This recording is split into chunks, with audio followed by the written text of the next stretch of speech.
সুতরাং আপনি আস্থা রাখতে পারেন আমাদের বেড়ে ওঠাটা সরাসরি প্রকৃতির সাথে।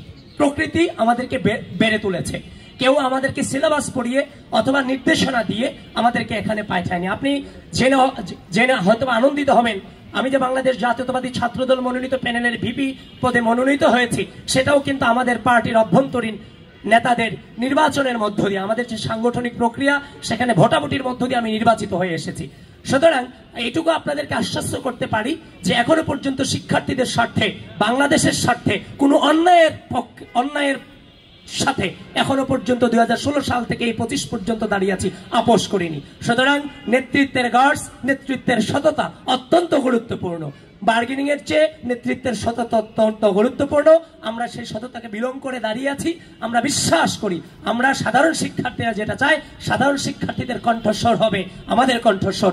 কারণ এই 5 আগস্টকে মোকাবেলা করে আজকের এই জায়গাতে দাঁড়িয়ে আছি, আমাদের বেঁচে থাকার কথা ছিল না। সুতরাং আমাদের সামনে পাওয়ার কিছু নেই, যতক্ষণ বেঁচে থাকবো এটাই আমাদের জন্য সবচেয়ে বড় ম্যাটার, যে সাধারণ শিক্ষার্থীদের কণ্ঠস্বর হয়ে বাঁচবো।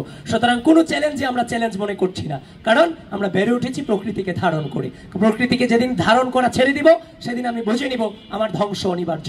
আমি প্রকৃতির বাইরে গিয়ে একদিনও বেঁচে থাকতে চাই না। বিশ্ববিদ্যালয়ের ছাত্র রাজনীতি করেছে, যারা সাধারণ শিক্ষার্থী ছিল তাদের সাথে তেমন কোনো আন্ডারস্ট্যান্ডিং ছিল না, কোনো জবাবদিহিতা ছিল না। কিন্তু এই ডাকসু নির্বাচনকে কেন্দ্র করে যখনই যাচ্ছি, যেভাবে যাচ্ছি, প্রত্যেককে সালাম দেওয়ার সুযোগ হচ্ছে, প্রত্যেকের ডোর টু ডোর যাওয়ার সুযোগ হচ্ছে।